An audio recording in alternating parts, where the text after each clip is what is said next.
পরিপত্র খেলা, এই যে স্টুডেন্টদের আবেগ নিয়ে খেলা, বাংলাদেশের যে তরুণ প্রজন্ম তাদেরকে কয়েক বছর পর পর রাস্তায় নামিয়ে নিয়ে আসা, এটির একটি স্থায়ী সমাধান হওয়া প্রয়োজন।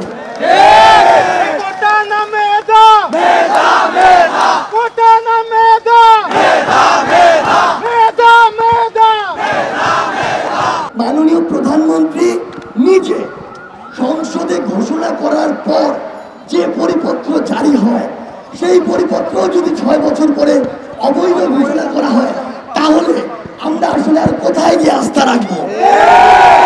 আমরা আমাদের জায়গা থেকে বিশ্বাস করি, নির্বাহী বিভাগ যদি চায়, বাংলাদেশ সরকার যদি চায়, তাহলে আজকের এই সংবাদ সম্মেলনই আমাদের রাজপথের শেষ সংবাদ সম্মেলন হবে। আমরা এই রাজপথের মানুষ না, এটা আমাদের জায়গা না। আমরা মন থেকে প্রাণ থেকে বিশ্বাস করি, যত দ্রুত সম্ভব আমাদের পড়ার টেবিলে ফিরে যাওয়া উচিত।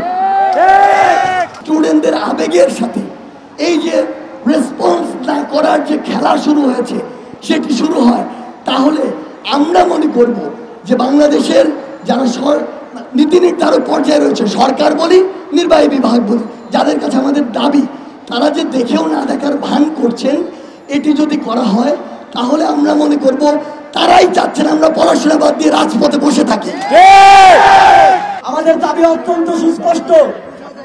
আমরা এক দফা দাবি করেছি যে সরকারের নির্বাহী বিভাগ থেকে সুস্পষ্ট ঘোষণা আসতে হবে, নির্দেশনা আসতে হবে যে একটি কমিশন গঠন করে একটি সম্পূর্ণ এবং স্থায়ী সমাধানের দিকে সরকার এই কোটা ব্যবস্থাকে নিয়ে যাবে।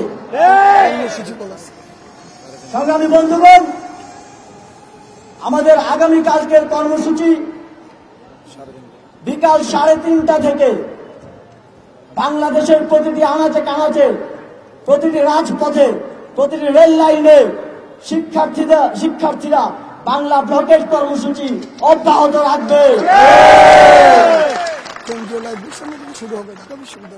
বিকাল 3:30টায় ঢাকা বিশ্ববিদ্যালয়ে কেন্দ্রীয় লাইব্রেরির সামনে থেকে আমরা আমাদের ব্লকেট কর্মসূচি শুরু করব এবং সারা দেশে শিক্ষার্থীরা তাদের নিকটস্থ গুরুত্বপূর্ণ পয়েন্টগুলোতে ব্লকেট কর্মসূচি সফলভাবে পালন করবে।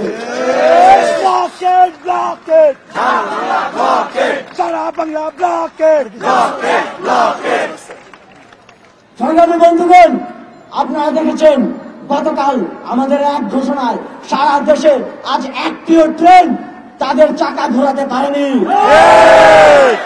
এটি ছাত্র সমাজের জয় এবং ছাত্র সমাজ যে আন্দোলন করে তাদের দাবি ছিনিয়ে নিতে পারবে, এর একটি প্রমাণ বলে আমরা মনে করি। আমরা নির্বাহী বিভাগকে বলতে চাই, অতি দ্রুত সময়ের মধ্যে আমাদের দাবিটি মেনে নিন, যাতে আমরা পড়ার টেবিলে ফিরে যেতে পারি, যাতে এই রৌদ্র খরতাপে আমাদেরকে পুড়তে না হয় এবং তথাকথিত জনদুর্ভোগেরও সৃষ্টি না হয়।